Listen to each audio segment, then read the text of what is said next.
Tata Julie. Alors, je me sens constamment irritée contre l'homme avec qui je chemine et ce parfois sans raison. Est-ce vraiment l'homme de ma vie? Cette question vient certainement de quelqu'un qui est en cheminement actuellement.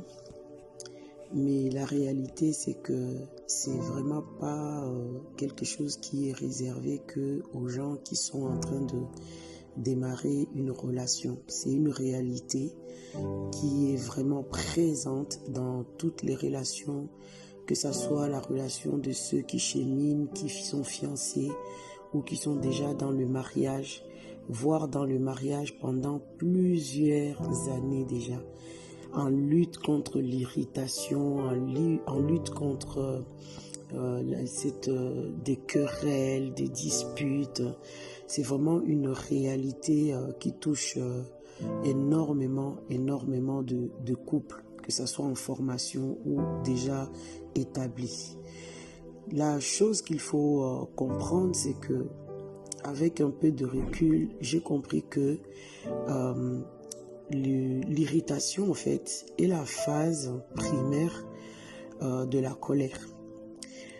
On a tendance à croire que la colère, c'est le fait de s'agiter dans tous les sens, de commencer à casser, de taper, de faire du bruit, tout ça. Mais en réalité, ça c'est la phase sûrement terminale de la colère. Mais la colère n'est pas que ça, en fait. L'irritation est la phase primaire, en fait, de la colère. Pourquoi tu es irrité? Des fois, on est irrité parce que on se réveille de mauvaise humeur. On se réveille, la tête de la personne ne me convient pas et ça me met dans des états pas possibles. Donc, c'est quelque chose qu'il faut vraiment tenir en compte, qu'il faut travailler et qu'il faut éradiquer, au fait, parce qu'on est sous contrôle de quelque chose qu'on ne contrôle pas, d'un esprit qu'on ne contrôle pas. Ce qui est un peu triste à constater aujourd'hui, même dans notre monde, surtout dans notre monde chrétien, nous qui sommes censés vivre dans la dimension profonde, spirituelle, c'est de normaliser, au fait, les choses qui nous arrivent. Or, la parole nous dit que les choses qu'on voit, les choses visibles qu'on voit, les choses visibles sont le reflet, au fait, de ce qui est invisible. Donc, ce qu'on voit est la photocopie, au fait, de ce qui est derrière le rideau. Hébreux 11 nous le dit, les choses visibles proviennent des choses invisibles. Donc, dans notre vie, tout ce qui est attitude, comportement, tout ce qu'on voit, il faut vraiment qu'on soit naïf au point de penser que c'est normal, ça a une explication scientifique, ceci et cela. Ou vrai et faux, parce que la réalité, c'est que malheureusement, le monde physique est tiré par le monde spirituel. Lorsque tu normalises tout, tu vas subir ta vie, au fait. Alors qu'il y a beaucoup de choses sont issues, en tout cas, ont des causes qui sont profondes et spirituelles. On n'est pas en train de dire ici que tout ce qui va arriver non, c'est pas ce qu'on est en train de dire. Maintenant, tu es irrité constamment. Constamment, la personne dit constamment, même quand la personne, il n'y a pas de raison, tu t'irrites. Certes, il y a des causes. Il faut examiner la situation, il faut écouter la personne, parce que cette irritation qui est une sémence qu'on a ramassée au cours de sa vie provient certainement de quelque part. C'est une sémence. Peut-être qu'on a vécu dans un environnement où les parents, papa ou maman ou quelqu'un qui nous a influencés était toujours sous emprise de colère, de ceci ou de cela. On a tellement vu ça qu'on est en train de le reproduire. Soit il y a beaucoup de causes, au fait, à l'irritation, enfin à la colère ou à l'irritation. Mais ce qui est certain, c'est qu'il ne faut pas le laisser comme tel, il faut le traiter. La cause majeure, surtout lorsque la personne voit que c'est récurrent et qu'il n'y a pas d'explication derrière, sincèrement, il faut regarder le côté spirituel. Et l'une des choses, je ne suis pas en train de dire que voilà, non. L'une des choses majeures, c'est l'explication que je peux vous apporter ici. La cause majeure d'une irritation sans cause, c'est un esprit qui contrôle au fait les émotions et les sentiments.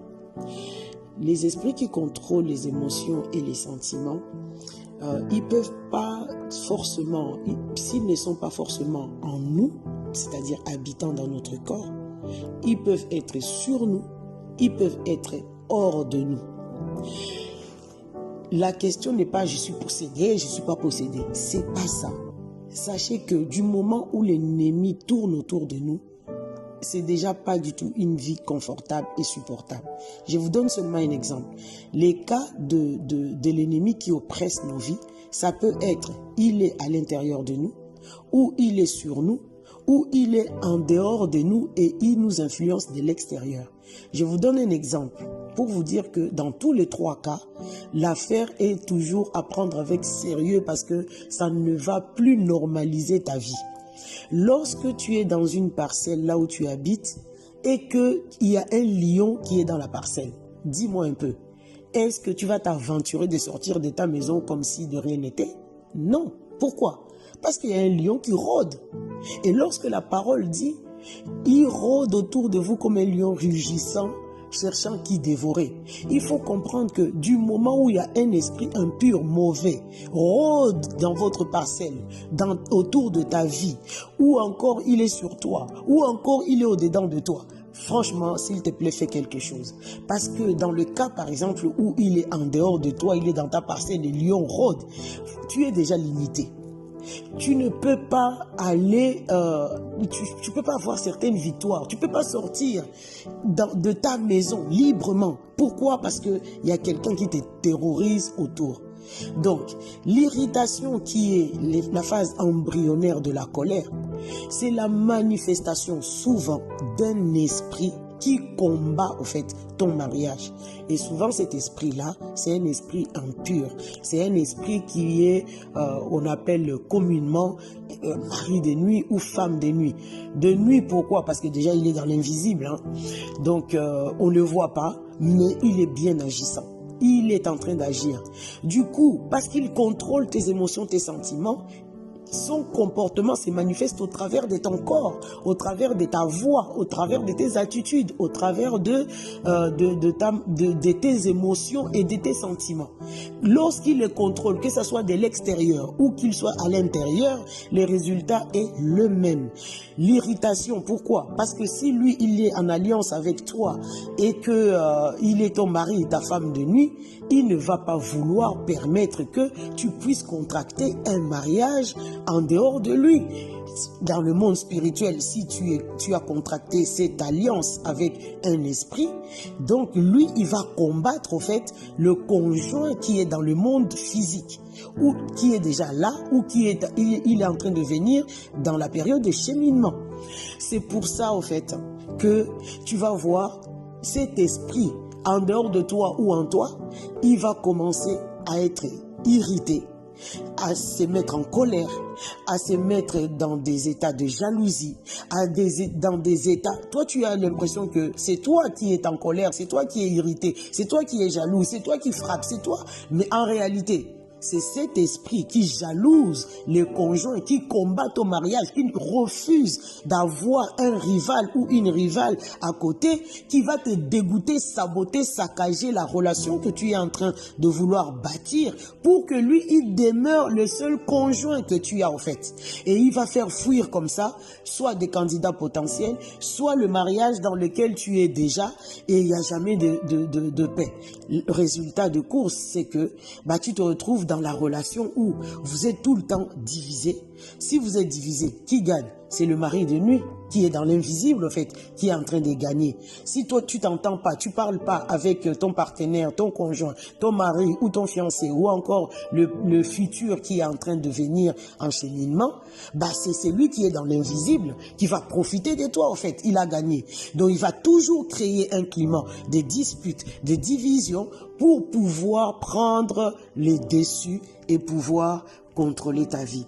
Donc, que vraiment notre prière pour vous est que on puisse sortir de la cécité, du sommeil spirituel qui nous fait croire que tout est normal. Bah oui, on se dispute, il y a ça, et que c'est normal. Non, ce n'est pas normal. Il faut que tu te réveilles, il faut que tu te mettes en colère, il faut que tu sois indigné. L'esprit là d'impureté qui est en train de combattre ton conjoint, ton mariage, sache que il n'est pas différent de l'esprit de la peur, de la tristesse.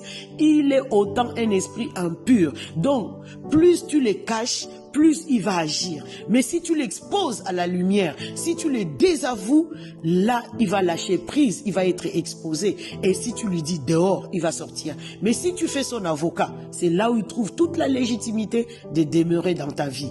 Nous prions vraiment que la sainte colère s'élève en toi et que tu arraches ton mariage entre les mains de ces maris ou de cette femme de nuit qui peut combattre ton mariage, en tout cas physique. Parce que tu es dans le monde physique, il faut que ton mariage soit dans le monde physique. Refuse cette relation qui tend à t'amener dans des choses bizarres. Notre prière est que la victoire soit ton partage parce que tu as été appelé pour vivre dans la victoire. Au nom de Jésus, on prie pour toi. Amen.